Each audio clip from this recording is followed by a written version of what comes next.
Los arroyos, las montañas, los montes, las colinas, son testigos de que unos hombres le hablaron a Dios nuestro Señor con el santo nombre de ¡Viva Cristo Rey y viva Santa María de Guadalupe! Conoce cómo surgió la cristiada y la vida de los cristeros durante el movimiento de lucha por defender los derechos de amar a Dios. La sangre de los mártires es semilla. Hoy nosotros debemos sentirnos orgullosos por todas aquellas personas que ofrendaron su vida, su amor por la iglesia que hoy tenemos. Por ello, te invito a que reflexiones este episodio de nuestra historia, que como mexicano, como católico, todos debemos saber y conocer.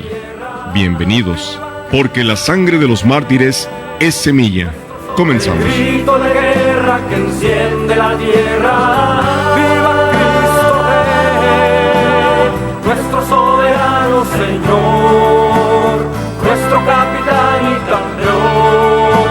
Pelear por él es todo un honor.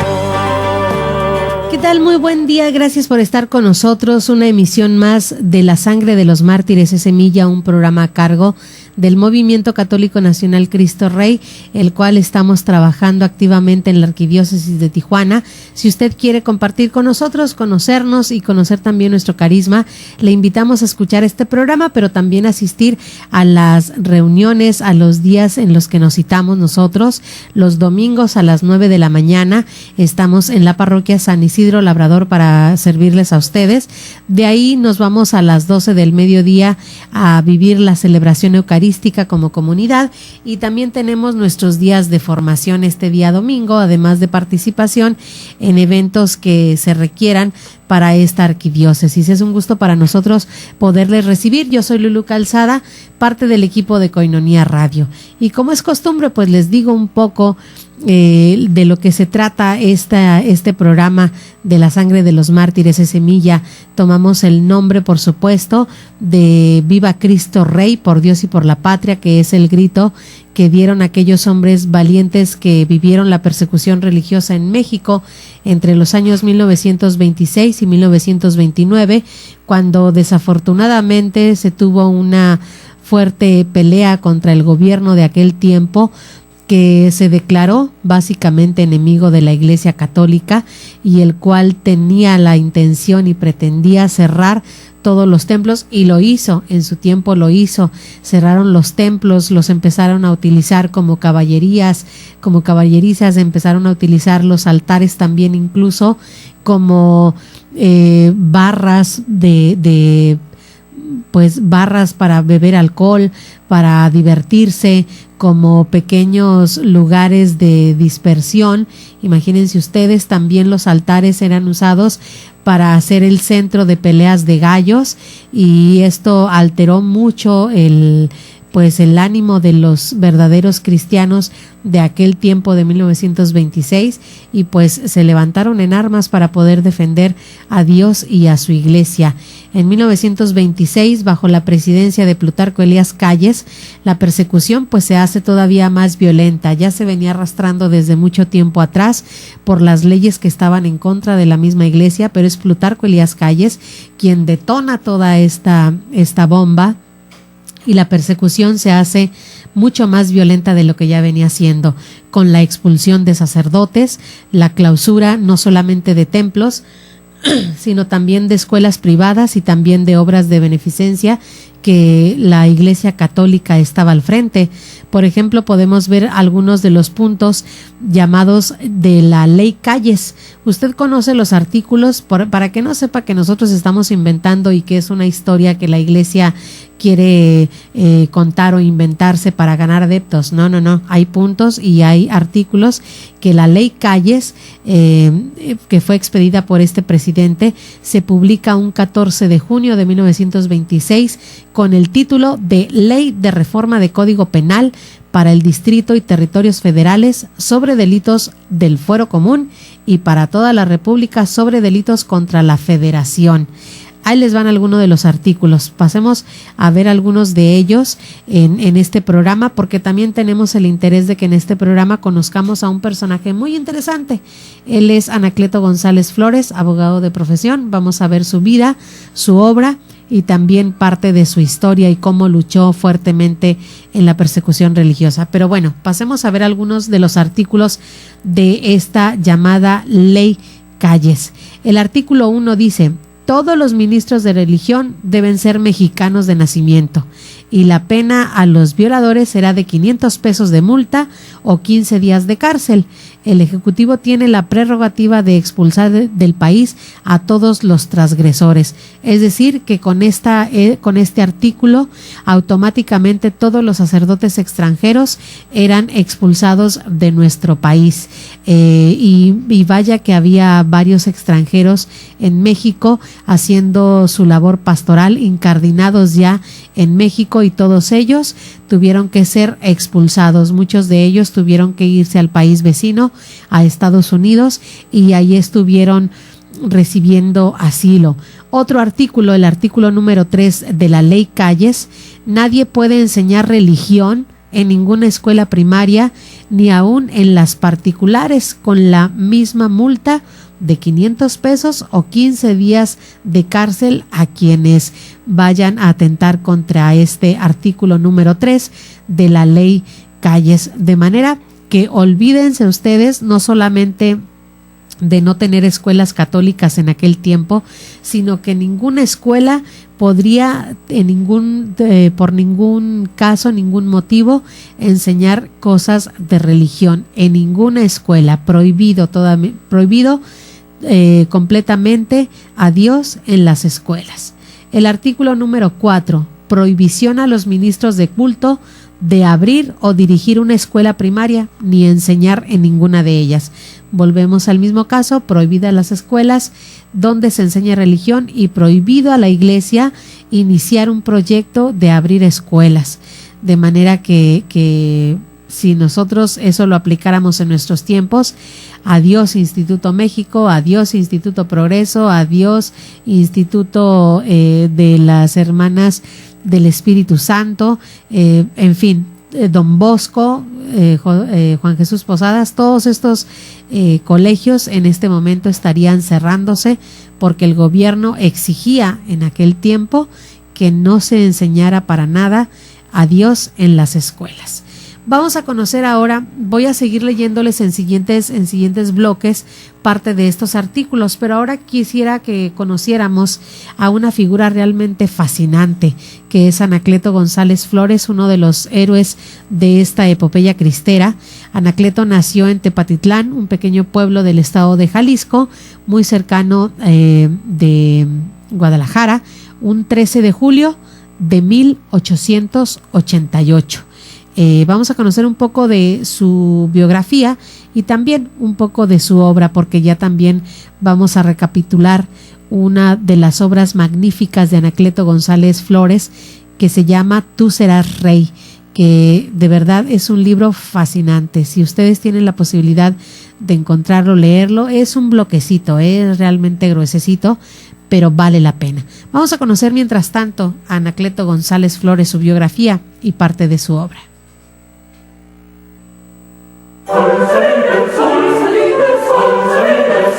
Anacleto González Flores, un abogado de nuestra tierra en el cielo. Bendición para los valientes que defienden con las armas en la mano la iglesia de Dios. Maldición para los que ríen, se divierten siendo católicos en medio del dolor sin medida de su madre.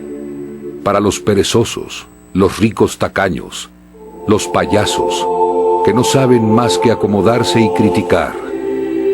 La sangre de nuestros mártires está pesando incesantemente en la balanza de Dios y de los hombres. Un hombre muy coherente, de principios firmes y claros, de convicciones permanentes. Iba el humilde rebocero por una calleja de Tepatitlán, pueblo del estado de Jalisco cercano a Guadalajara, cargando sobre el hombro una buena docena de los clásicos rebozos mexicanos que él, con todos los de su familia que podían trabajar, fabricaba en un tallercito instalado en una infecta casa de vecindad. Definitivamente, cuando hablamos de Anacleto González Flores, Estamos frente a un extraordinario personaje jalisciense, originario de Tepatitlán, al que hoy podemos ver, independientemente de la beatificación, que es algo fundamentalmente religioso, podemos verlo como un adalid en la defensa de los derechos humanos, y en ese sentido entraría la libertad de prensa, la libertad de expresión, la libertad de pensamiento y desde luego la libertad religiosa. Hijo de músico, músico él también, traía la música por dentro, era muy alegre. Lo que él aprendió, su amor a las letras y particularmente a la oratoria, allí lo aprendió. Pronto se reunían en torno a él un grupo de estudiantes, alteños en su mayoría, que compartieron estudios, ideales y pobrezas.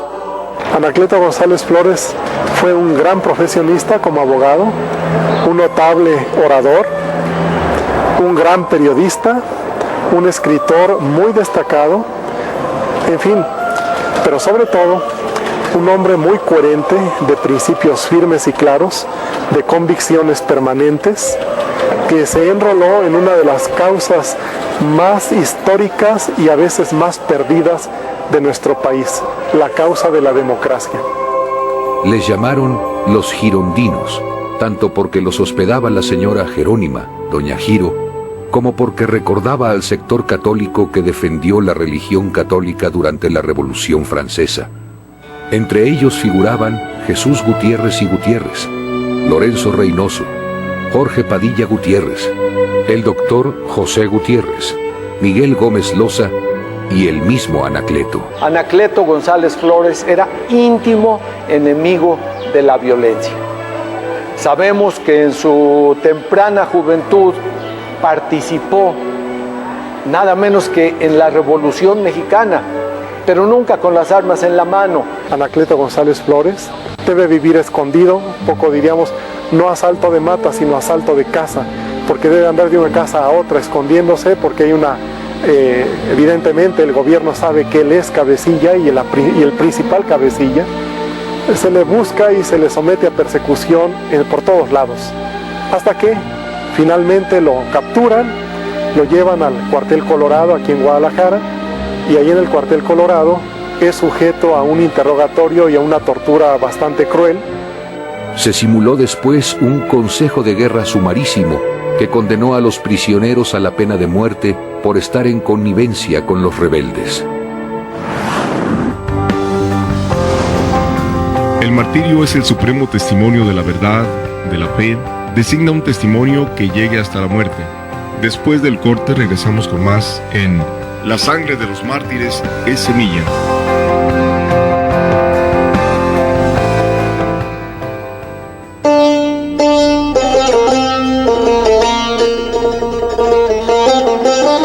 Gran viaje a Roma y Tierra Santa.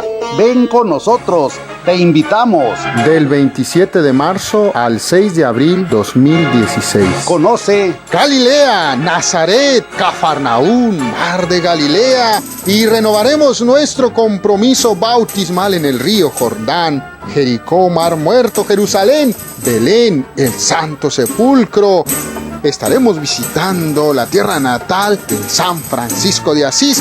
Si en Roma estaremos en audiencia general con el Santo Padre, el Papa Francisco. Y con la seguridad de que Dios nos conducirá, el Padre Papías guiará este gran viaje. Para mayores informes, comunícate a los teléfonos 664-188-9606 o también 664-375-0980 del 27 de marzo al 6 de abril 2016. Anótate, ahora es tiempo. Gran viaje a Roma y Tierra Santa. Vive una experiencia espiritual inolvidable que cambiará tu vida y tu corazón.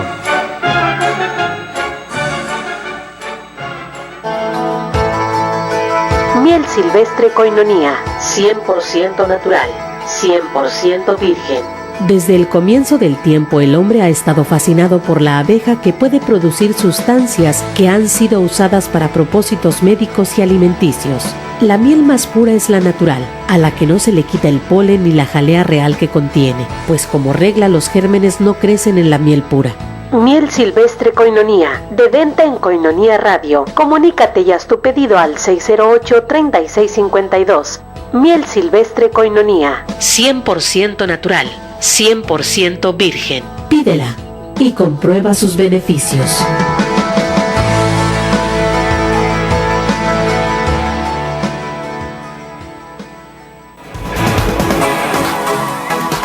Koinonia Radio te invita a una mañana de reflexión, una mañana de agradecimiento a todos nuestros amigos Koinonia. El próximo sábado, 19 de septiembre, a las 10 de la mañana, en Casa Koinonia. Compartirá con nosotros una conferencia el Padre Jeff y Sor Rocío Arias, discípula de Jesús. Además de una convivencia en agradecimiento a nuestros amigos Koinonia por todo su esfuerzo en el sostenimiento de nuestra estación. Esta conferencia-convivencia es gratuita. Asiste y compartamos juntos la alegría de ser amigos Koinonia. Confirma tu asistencia al 608-3136. Koinonia Radio invita. Nuestro Dios es grande. Nuestro Dios es grande. Él hizo la tierra, el cielo, sin nada se le compara. Estás escuchando Koinonia Radio. Son las 5 de la tarde con 17 minutos. El mártir da testimonio de Cristo, muerto y resucitado, el cual está unido por la caridad. El programa La Sangre de los Mártires es Semilla está de regreso. Continuamos.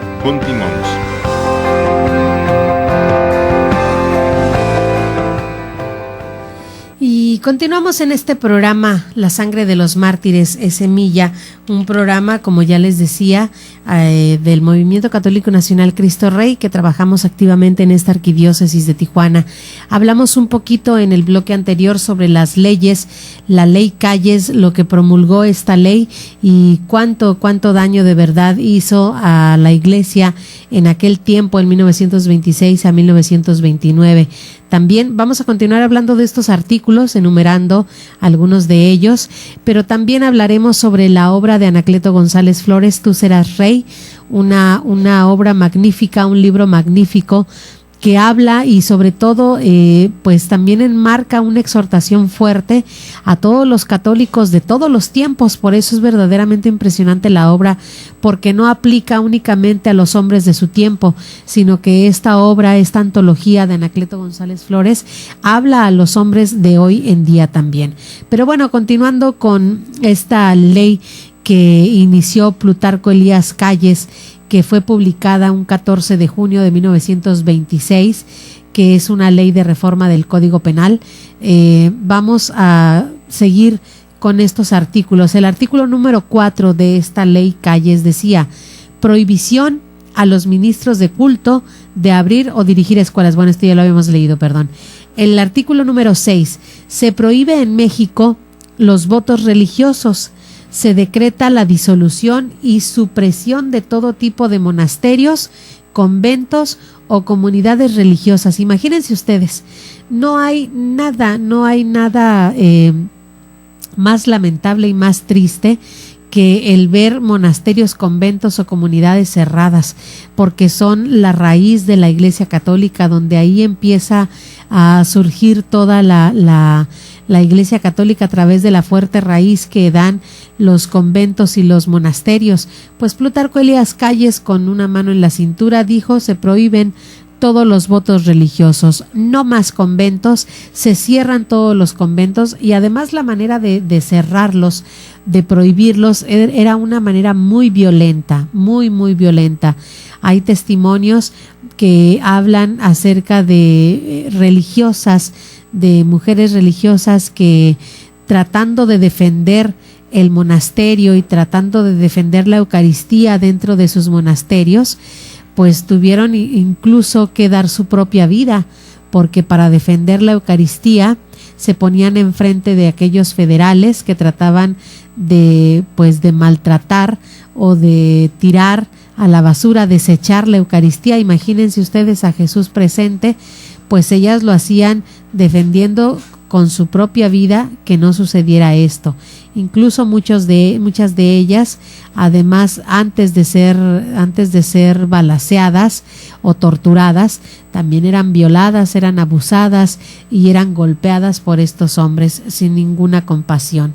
Otro de los artículos es el artículo número 7 de la Ley Calles: prohibido para cualquiera animar a otro a hacer votos religiosos. Es decir, no había posibilidad de hablar de Dios en ningún momento, mucho menos de animar a que alguien pudiera vivir una experiencia vocacional o decir: hijo, tú puedes ser sacerdote, hija, tú puedes ser religiosa. No. Eso es una gran ventaja que hoy en día tenemos, que nosotros anunciamos los preseminarios, los previdas, anunciamos si hay algún retiro espiritual. Pues en aquel tiempo no había posibilidad de abrir la boca para invitación alguna a la vida de Dios. Número 8, el artículo número 8 dice: 6 años de prisión a todo ministro de culto que afirme que los artículos de la Constitución no obligan a la conciencia. Decir tan solo que esta ley era incorrecta o decir que la Ley Calles era una ley injusta, ya eran ustedes reos de cárcel. 6 años, mínimo 6 años, depende de la magnitud del comentario que hicieras acerca de esta Ley Calles. Vamos a continuar en el siguiente segmento hablando sobre estos artículos que hablan sobre la Ley Calles promulgada en julio de 1926. Pero antes de esto vamos a continuar conociendo la obra de Anacleto González Flores, que ya decíamos nació en Tepatitlán un 13 de julio de 1888. Pues él es abogado de profesión, contrajo matrimonio también. Poco antes se había inscrito a la ACJM y se dedicaba a enseñar historia, literatura en colegios particulares de Guadalajara. En 1925 fue presidente y fundador de la Unión Popular de Jalisco y fue condecorado por la voluntad de Pío XI con la Cruz Pro Ecclesia et Pontifice. También desde 1926 luchó porque no se realizara la rebelión armada. Él siempre se manifestó de forma pacífica, es decir, con manifestaciones multitudinarias. Nunca tomó las armas. Eso es uno de los beneficios que él tiene para el momento de ser beatificado. Él es beato. No tomó las armas, nunca agredió a nadie y soportó con gran valor el martirio que a él le vino en el momento dado, un 1 de abril de 1927. Una de las grandes obras es Tú serás rey, que es verdaderamente hermosa, impresionante. Si usted tiene la oportunidad, insisto, hay que conseguir ese libro porque vale mucho la pena para los hombres también de nuestros tiempos. Vamos a conocer esta obra de Tú serás rey de Anacleto González Flores.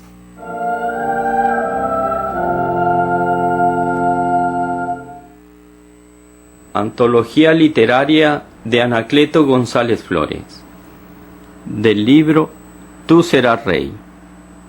El reino de los cielos se alcanza a viva fuerza, y los que la hacen son los que lo arrebatan.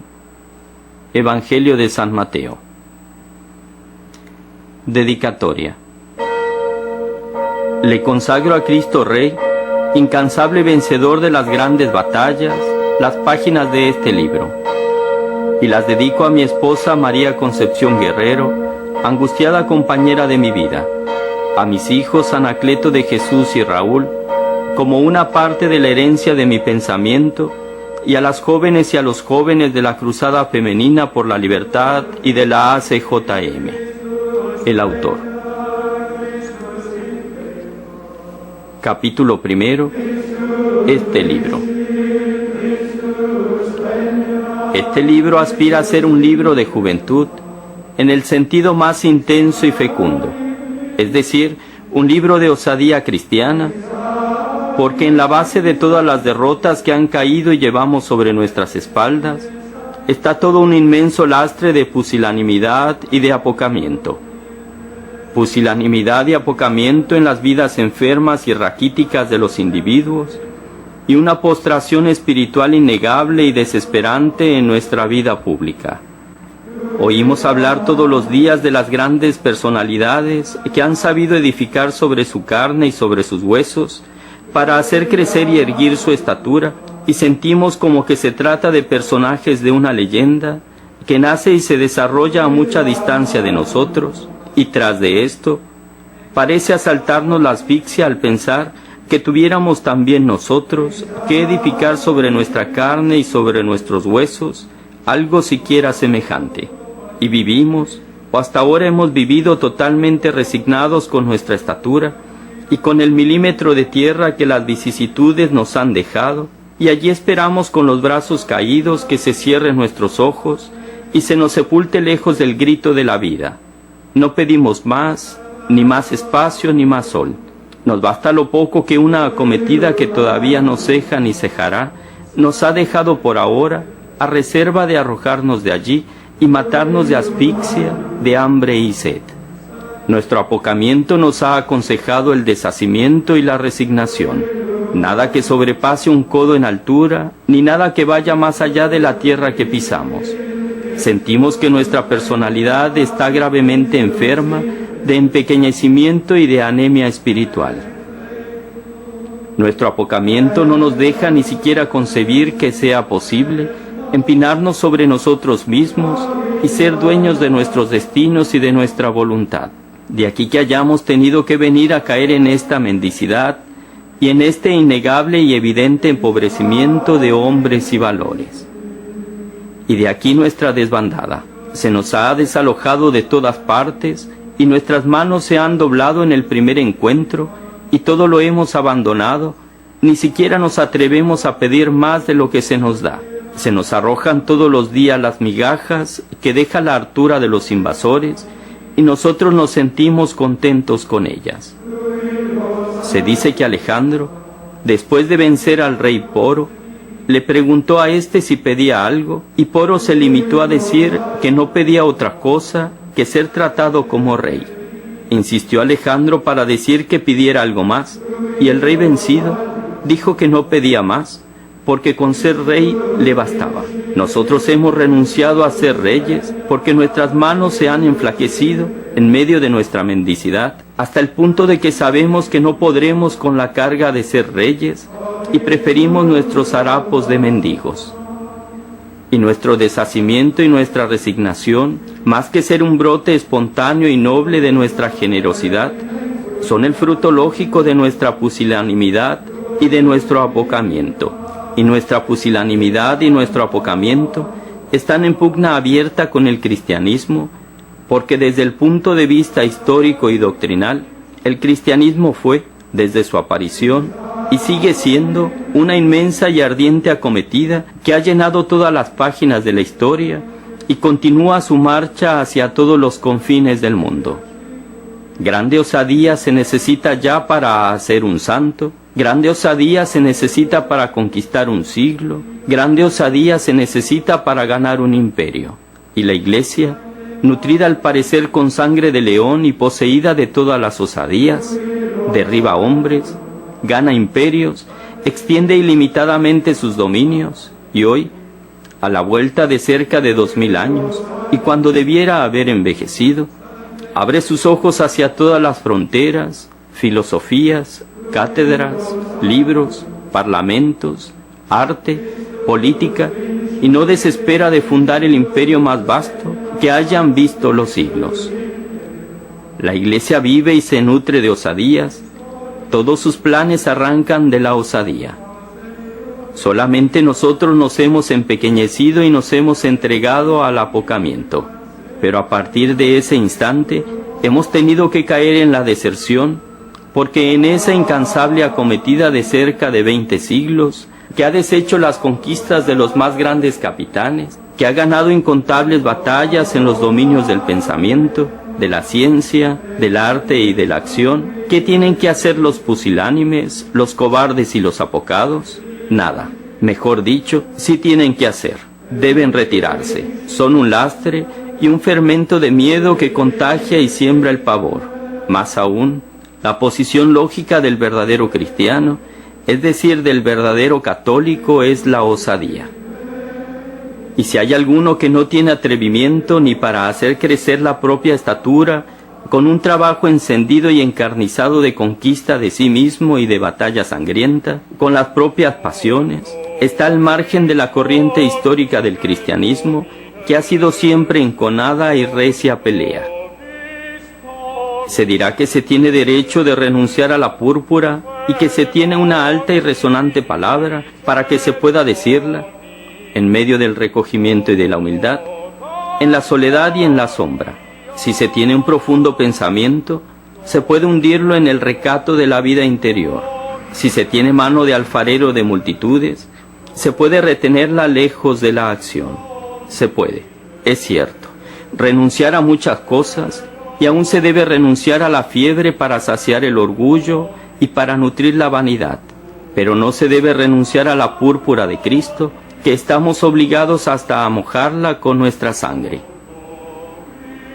Y cuando se abandonan las alturas dominantes de la vida, o no se tiene atrevimiento para ganarlas, todo logrará subir, menos Cristo, que ha querido y quiere ascender en nosotros y con nosotros. Hemos pagado muy cara nuestra deserción, porque por haber renunciado a ser reyes, hemos venido a ser esclavos y hoy no hay más remedio que subir. Y para subir, el único camino está en ser verdaderos valores y por tanto, en salir de nuestro apocamiento y de nuestra pusilanimidad. Necesitamos poner ya desde hoy, en la raíz de nuestra vida, la osadía para empezar. Bajo el aliento de la osadía, querremos volvernos sobre nosotros mismos para golpearnos hasta el desangramiento y valor. Y hechos altos y robustos valores, siempre bajo el soplo de la osadía, querremos y sabremos y podremos abrirnos paso, aplastar todos los obstáculos y ascender. Pero habrá que repetirlo y recalcarlo. Hay que comenzar por matar nuestro apocamiento y por poner en su lugar todo el inmenso arranque de acometida de la osadía cristiana. No nos parecerán entonces ni altas ni sagradas, ni inviolables las murallas de todos los dominios, a donde debemos llevar la púrpura victoriosa de Cristo, y con un acto permanente de presencia en la mitad de las batallas del pensamiento, de la palabra, de la prensa, del libro, de la cátedra, de las escuelas, de la política, de la organización y de la totalidad de la vida, llegaremos a ser reyes, no para nosotros, no para nuestra vanidad ni para nuestros planes personales, sino para que reine Cristo sobre las montañas y sobre los tejados. Por eso este libro es ante la día. De sobra sé que los viejos lo leerán, si es que lo leen, con prevención, y que los partidarios de las actitudes acompasadas, ecuánimes, medidas y pesadas en balanza de precisión, se encogerán de hombros. Afortunadamente, toda la historia del cristianismo es una comprobación de que la única solución segura de todos los grandes problemas de libertad y de victoria es la osadía. Y no muy tarde los hechos se encargarán de repetir la historia y de hacer fracasar la solución de los falsos prudentes, para darles toda la razón a los imprudentes que no tienen más imprudencia que la osadía cristiana. Los jóvenes que leerán ávidamente estas páginas, porque ha pasado por ellas el vuelo de las águilas que desafían al sol, beberán hasta la embriaguez el vino de la osadía y enseguida irán a forzar los desfiladeros, por donde se van a las alturas y sabrán y podrán y querrán ser reyes. El Norge es un dirigible que ha sentido más de una vez el vértigo de la osadía. Ha hendido los aires llevando sobre sus alas a varios arrojados exploradores de lo desconocido. En un día del mes de junio del año pasado, el Norge, tripulado por Roald Amundsen, Humberto y Ellsworth, noruego, italiano y norteamericano, marchó hacia el Polo Norte. Después de grandes fatigas y de vivas ansiedades, lograron encontrarse los tripulantes sobre la nieve del polo, silenciosa y lejana. Los viajeros, un año antes, formularon el proyecto de ir al Polo Norte. Convinieron en que al llegar al término de su viaje, arrojarían las banderas de sus respectivos países de manera que las astas, al caer, se clavaran y fueran un símbolo de victoria. Fueron arrojadas las banderas sucesivamente y al verlas ondear sobre el hielo, según confesión de los mismos tripulantes, sintieron estos un fuerte estremecimiento de entusiasmo. El ansia más viva del que escribe este libro es que sus páginas se escriban de nuevo, no sobre las hojas inertes de pergamino, sino sobre la carne palpitante de muchas vidas.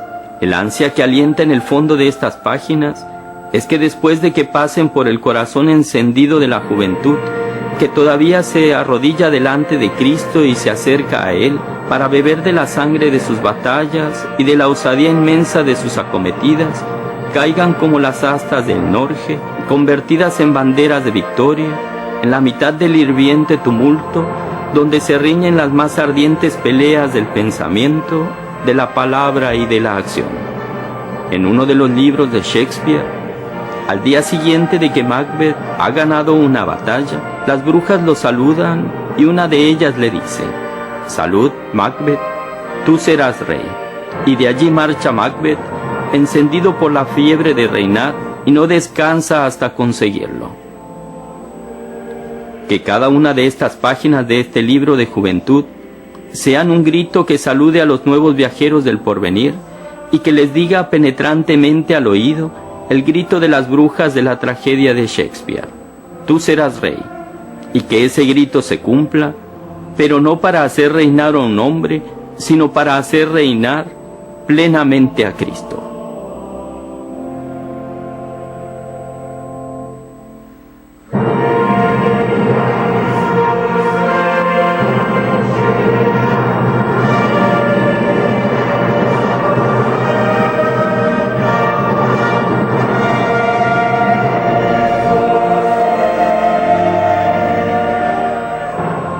Bueno, pues Anacleto González Flores fue un promotor incansable, proclamado por los católicos. Su ejemplo y su enseñanza lo constituyeron una figura simbólica ampliamente reconocida y muy respetada en su tiempo. Fue tomado prisionero un 1 de abril, Viernes Santo, además era Viernes 1 de abril de 1927, y sin proceso ni sentencia fue cruelmente ejecutado en el cuartel Colorado de Guadalajara.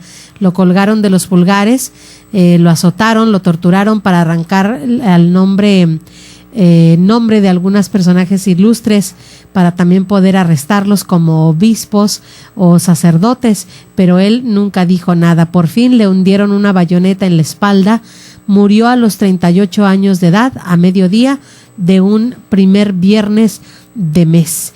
Y de esta manera pues murió Anacleto González Flores, quien también era conocido y muy amado por las personas. El maestro, le decían, el maestro Cleto. Hacemos una pausa, quédense con nosotros, regresamos ya en el último bloque de este programa, La sangre de los mártires es semilla. Regresamos después de la pausa. El martirio es el supremo testimonio de la verdad, de la fe, designa un testimonio que llegue hasta la muerte.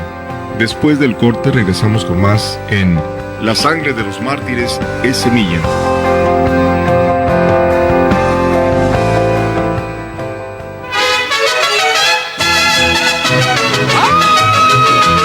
Gran Fiesta Mexicana. Ven a celebrar las fiestas patrias. Este 15 de septiembre a partir de las 3 de la tarde y hasta la medianoche. En tu parroquia San Juan Evangelista. Del fraccionamiento Las Delicias. Tendremos grandes artistas. Estará con nosotros la voz gemela de Juan Gabriel.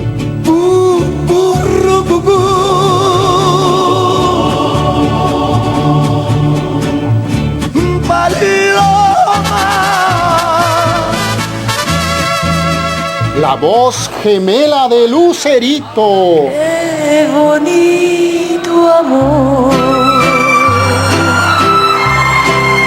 Y la varonil voz gemela de Vicente Fernández. Yo soy puro cachanilla, lo digo sin pretensión. Tendremos hermosos bailables regionales con el grupo Mexicexali. Y además, habrá ricos antojitos mexicanos. Tu parroquia San Juan Evangelista te espera. Ven a dar el grito.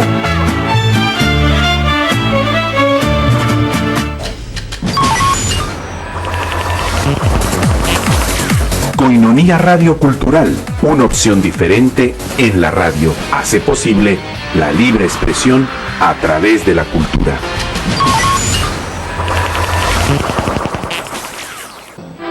Hoy 24 de febrero, Día de la Bandera de México, es probable que recordemos que de pequeños asistíamos a los honores que se hacían en nuestra escuela cada lunes. Pero, ¿sabes desde hace cuánto México tiene una bandera? ¿O cuántas banderas han habido y desde cuándo está la actual bandera? La mayoría de los historiadores concuerdan que nuestra primera bandera fue la que el cura Hidalgo utilizó cuando inició el movimiento de independencia, el cual era un estandarte de la Virgen de Guadalupe. En 1813, las fuerzas insurgentes diseñaron otra que consistía en una bandera de seda blanca con cenefa de cuadros azules y blancos. En el centro había un águila que posaba en un nopal, la cual tenía una corona imperial. En 1821, cuando se proclama el Plan de Iguala, se hace oficial la primer bandera, generada por Vicente Guerrero y Agustín de Iturbide. Y desde ahí se adoptaron como colores de este símbolo patrio el verde representando la independencia, el blanco por la pureza de la religión y el rojo por la unión de América con Europa. En 1823, cuando cae el imperio liderado por Agustín de Iturbide, el Congreso Constituyente estableció lo siguiente. En la bandera mexicana, el águila debía estar de perfil y posada en un nopal, devorando una serpiente y sin la corona imperial. Esto para apegarse a la tradición indígena de los aztecas al fundar Tenochtitlán. Después, Porfirio Díaz, como presidente, ordenó que el águila se colocara de frente y con las alas extendidas, pero en la presidencia de Venustiano Carranza, este ordenó que el águila se colocara de nueva cuenta de perfil izquierdo para mantener lo descrito por nuestros antepasados.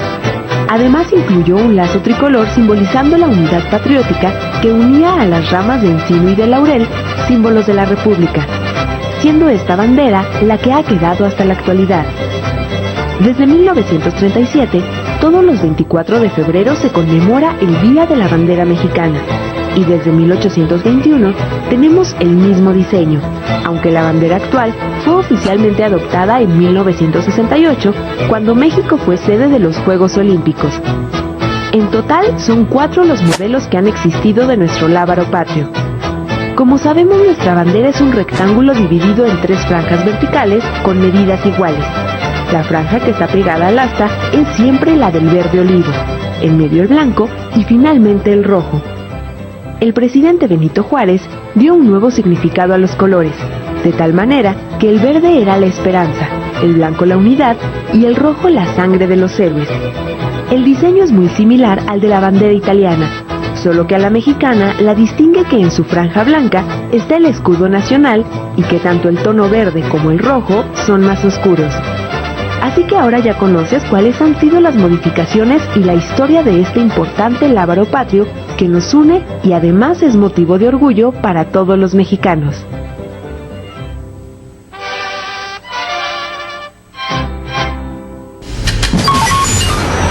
Koinonia Radio Cultural, la radio de la Arquidiócesis de Tijuana.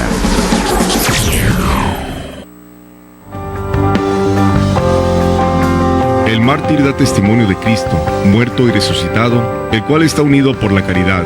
El programa La Sangre de los Mártires de Semilla está de regreso. Continuamos.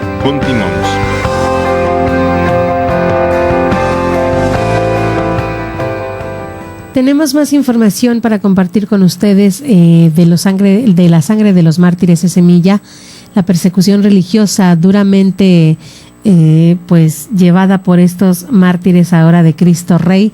Estábamos hablando sobre la ley Calles, estos artículos que hablan sobre la supresión de la libertad religiosa y de la libertad de culto en aquel tiempo de 1926 a 1929.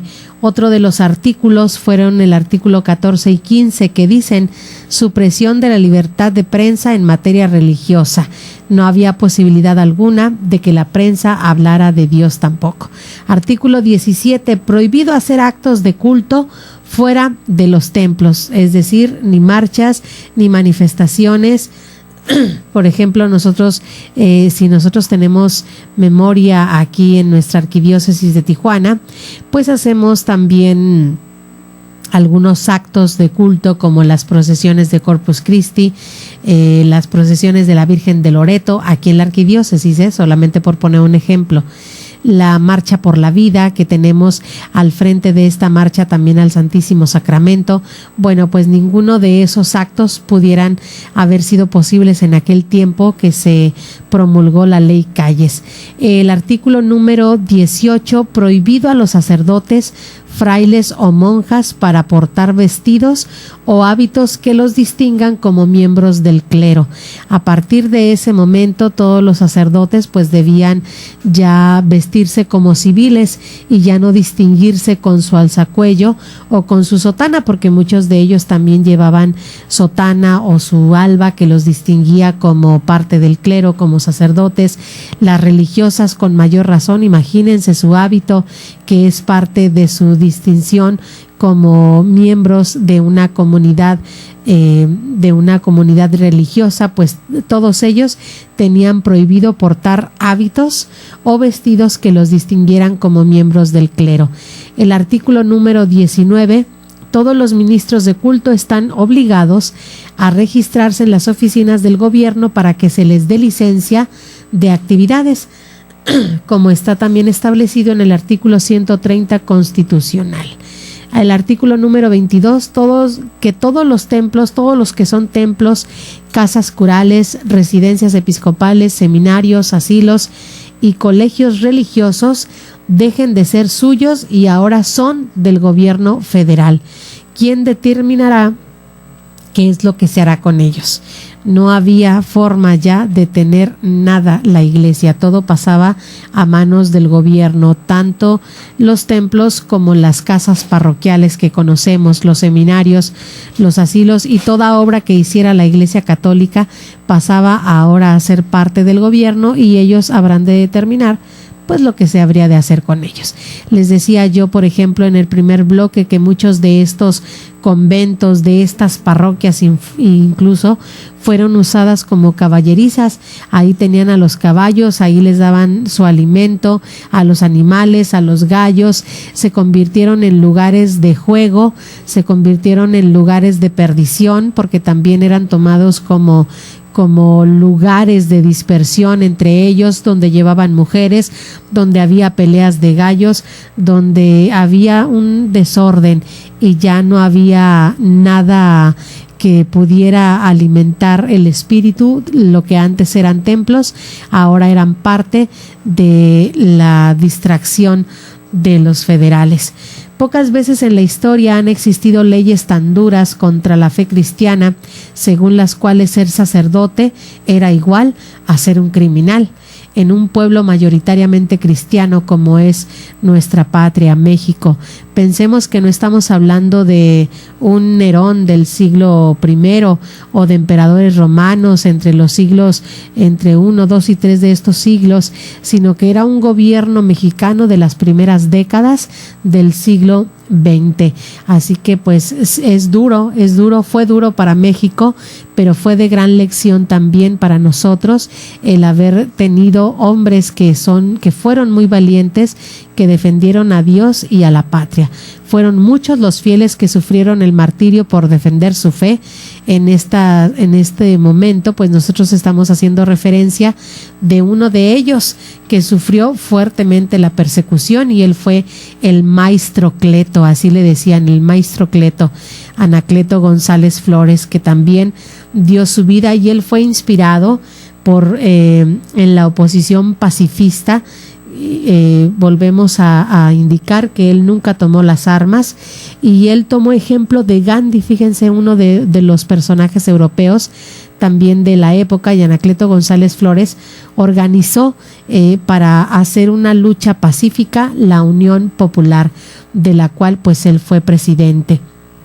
Y su obra maestra, Tú serás rey, se ha ido compilando y presenta pensamientos con mucha intensidad, lo que pensaba y cómo exhortaba a los suyos Anacleto González Flores.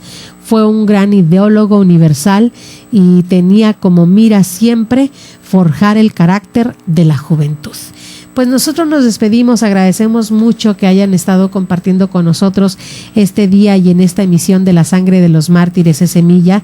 Les voy a dejar con este cantito para sentirnos alegres y contentos, el canto que es un himno a Cristo Rey del universo. ¡Viva Cristo Rey! Yo soy Lulu Calzada, parte del equipo de Koinonia Radio. Agradezco en los controles técnicos a Josué Cázares y a todos ustedes haber compartido con nosotros esta hora. Y como siempre decimos, ¡viva Cristo Rey! Y ¡viva Santa María de Guadalupe! Les dejamos con el himno de ¡Viva Cristo Rey! ¡Que viva Cristo Rey! ¡Que viva Cristo Rey!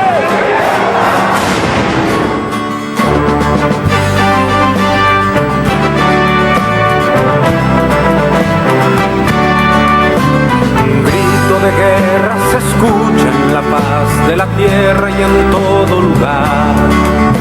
Los prestos guerreros empuñan su espada y se enlistan para pelear. Para eso han sido entrenados, defenderán la verdad y no les será arrebatado el fuego que en su sangre está.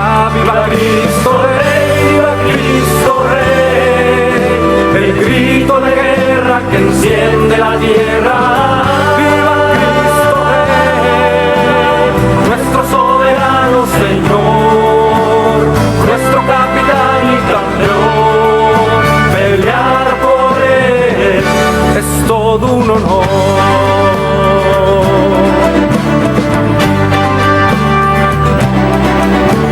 Sabemos que esta batalla no es fácil y muchos se acobardarán. Y bajo los dardos de nuestro enemigo sin duda perecerán.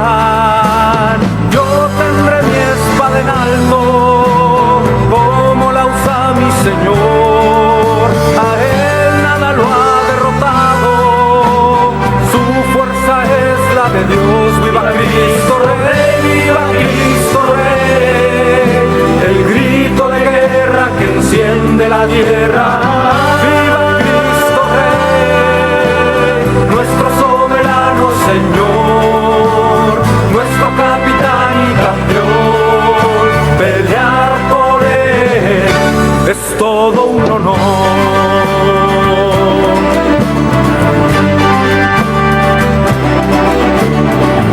Conocemos mayor alegría, no existe más honroso afán que con mis hermanos estar en la línea y juntos la vida entregar. A él que merece la gloria y nos reclutó por amor.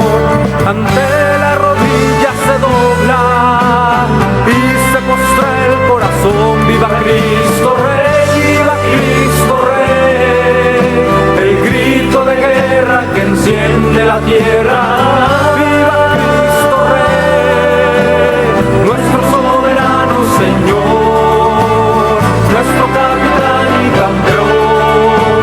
Pelear por él es todo un honor. ¡Viva Cristo Rey! El grito de guerra que enciende la tierra.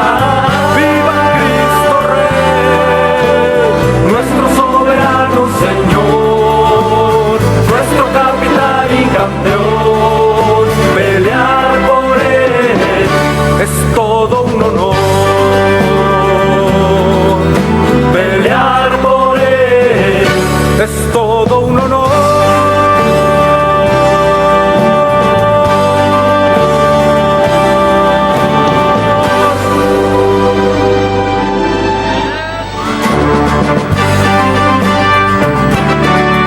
Gracias por habernos acompañado este día en tu programa. La Sangre de los Mártires es Semilla.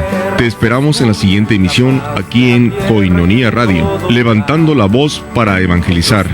Dios les bendiga. Sí, yo muero por Cristo, que no muere jamás.